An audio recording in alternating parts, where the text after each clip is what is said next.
स्वागत है। आज के इस वीडियो के अंतर्गत हम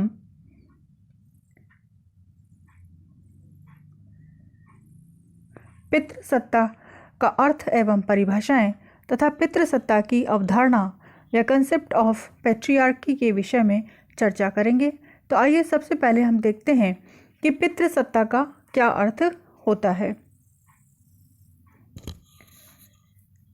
पितृसत्तात्मक शब्द का अगर हम शाब्दिक अर्थ देखें तो यह दो शब्दों के योग से बना है। पितृ धन सत्तात्मकता से। तो यहाँ पितृ शब्द का अर्थ है पिता और सत्तात्मकता का अर्थ है कि सत्ता। तो इस प्रकार पितृसत्तात्मकता से तात्पर्य ऐसी व्यवस्था से है जहाँ पिता की सत्ता पुत्र को प्राप्त होती है। इस प्रकार पितृसत्ता एक ऐसी सामाजिक व्यवस्था है जिसमें परिवार का सबसे बड़ा पुरुष मुखिया के रूप में होता है तथा परिवार की स्त्रियों एवं बालकों पर अपना वर्चस्व या अधिकार रखता है। पितृसत्ता सामाजिक एवं सांस्कृतिक व्यवस्था में पुरुष के वर्चस्व को प्रकट करता है। सामान्य शब्दों में अगर हम कहें तो पिता के द्वारा सत्ता को चलाना या रूल बाय द फादर ही पितृसत्ता है। अब जैसा कि हम जानते हैं मनुष्य जो है वो एक सामाजिक प्राणी है और मनुष्य जो है वो समाज में ही उत्पन्न होता है और आजीवन वह समाज का ही सक्रिय सदस्य रहता है। अब समाज को सुदृढ़ रूप से चलाने के लिए कुछ व्यवस्थाएं और कुछ नियम जो हैं वो तय किए गए हैं जिनका पालन की उसके सभी सदस्यों द्वारा किया जाता है। जैसा कि हम जानते हैं जो हमारा सामाजिक ताना बाना है उसमें परिवर्तन होता रहा है, लेकिन ये जो परिवर्तन है वो अचानक न होकर दीर्घकालिक होते हैं। यानी कि जो भी सोशल चेंज होता है उसको उस सोशल चेंज को होने में काफ़ी लंबा समय लगता है। अब प्राचीन काल से ही स्त्री तथा पुरुषों के मध्य जो है वो कार्य का विभाजन कर दिया गया। परिणामतः ये कार्य जो है रूढ़ हो गए, अर्थात ऐसा माना जाने लगा कि भाई पुरुष जो है वो अमुक कार्य नहीं कर सकता और स्त्री जो है वो अमुक कार्य नहीं कर सकती हैं। तो ये सब जो कार्य विभाजन समाज द्वारा स्त्री और पुरुष के मध्य किया गया था वो एक व्यवस्था के तहत किए गए थे। पुरुषों को बाहरी कार्यों की जिम्मेदारी इसलिए दी गई क्योंकि स्त्रियों को संतानोत्पत्ति और बच्चों के लालन पालन का कार्य संपन्न करना होता था।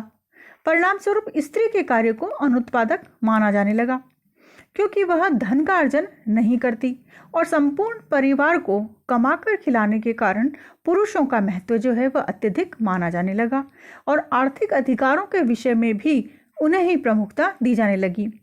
इस प्रकार पुरुष प्रधान समाज की स्थापना हो गई जिसे कि हम पितृसत्तात्मक व्यवस्था के नाम से जानते हैं।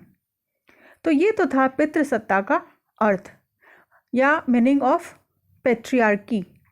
और अब हम बात करेंगे डेफिनेशंस ऑफ पैट्रियार्की या पितृसत्ता की परिभाषाओं की। अलग अलग विद्वानों ने पितृसत्ता को अपनी अपनी तरह से परिभाषित करने का प्रयास जो है वह किया है। तो सबसे पहले जो हम परिभाषा देखेंगे वह है जिल्लाह एंजेस्टीन के अनुसार पितृसत्ता एक राजनीतिक संरचना है जो पुरुषों के पक्ष में है। एंजेस्टीन के अनुसार पितृसत्ता जो है वो एक पॉलिटिकल स्ट्रक्चर तो है ही, साथ में वह एक ऐसी व्यवस्था है जो कि पुरुषों के पक्ष में है। यानी कि पितृसत्ता जो है वह एक पुरुष प्रधान व्यवस्था है। फिर है मैगी फम के अनुसार पितृसत्ता एक पुरुष आधारित तंत्र है जो स्त्री को सामाजिक, राजनीतिक व आर्थिक संस्थाओं के अधीनस्थ दबा करके रखते हैं। इनका भी वही कहना है कि पितृसत्ता जो है वह पुरुष प्रधान सत्ता है या व्यवस्था है और जिसमें कि स्त्रियों को हर तरीके से, चाहे वह सामाजिक तरीका हो या राजनीतिक तौर हो या आर्थिक तौर पे, हर तौर पे स्त्रियों को पुरुषों के अधीन जो है वो रखा जाता है। फिर है उमा चक्रवर्ती के अनुसार पितृसत्तात्मक व्यवस्था में स्त्रियों के जीवन के जिन पहलुओं पर पुरुषों का नियंत्रण रहता है उनमें सबसे महत्वपूर्ण पक्ष जो है वह उनकी प्रजनन क्षमता होती है। इसके अलावा सिल्विया वाल्बी के अनुसार पितृसत्ता सामाजिक संरचना एवं प्रथाओं की एक व्यवस्था है जिसमें पुरुषों का स्त्रियों पर वर्चस्व रहता है। वे उनका शोषण एवं उत्पीड़न करते हैं। यानी कि पितृसत्ता जो व्यवस्था है ये एक ऐसी सामाजिक व्यवस्था है जिसमें कि पुरुषों का स्त्रियों पर वर्चस्व रहता है, और चूंकि पुरुष प्रधान है या पूरी व्यवस्था जो है वो पुरुषों के पक्ष में है, तो वहाँ पर स्वाभाविक है कि स्त्रियां जो हैं वो पुरुषों के अधीन रहती हैं, तो उनका शोषण भी होता है और उनका उत्पीड़न भी होता है। फिर गर्डा लर्नर के अनुसार परिवार में स्त्रियों एवं बालिकाओं पर पुरुषों के वर्चस्व की अभिव्यक्ति एवं संस्थागतकरण तथा सामान्य रूप से यह स्त्रियों पर पुरुषों के सामाजिक अधिकार का विस्तार है। तो ये थी पितृसत्ता की परिभाषाएं, और अब हम बात करेंगे पितृसत्ता की अवधारणा या कॉन्सेप्ट ऑफ पेट्रियार्की की। पेट्रियार्की की अगर हम बात करें तो पितृसत्ता को एक ढांचे के रूप में देखा और समझा जाता है। पितृसत्ता के ढांचे का विश्लेषण करने पर यह ज्ञात होता है कि स्त्री एवं पुरुष की अस्मिता यानी कि उनकी जो पहचान है वह मात्र लिंग भेद से न होकर अन्य कारकों से भी होती है। पितृसत्ता समाजीकरण प्रक्रिया का एक महत्वपूर्ण स्तंभ है जो लिंग विभेद को परिभाषित करने के साथ साथ ही सामाजिक स्तरीकरण को भी प्रभावित करती है। यानी कि हमने जैसे पहले बात की थी कि स्त्री और पुरुष में सामाजिक रूप से उनमें जो अंतर होता है उसको कि हम जेंडर के अंतर्गत रखते हैं, और जो बायोलॉजिकल डिफरेंस होता है उन दोनों के बीच में उसको हम सेक्स के उस पर रखते हैं कि भाई ये मेल है या फीमेल है। लेकिन जब सामाजिक रूप से उनका कार्य विभाजन होता है तो हम उनको एक पुरुष और स्त्री के रूप में, और जिसको कि हम जेंडर के नाम से जानते हैं।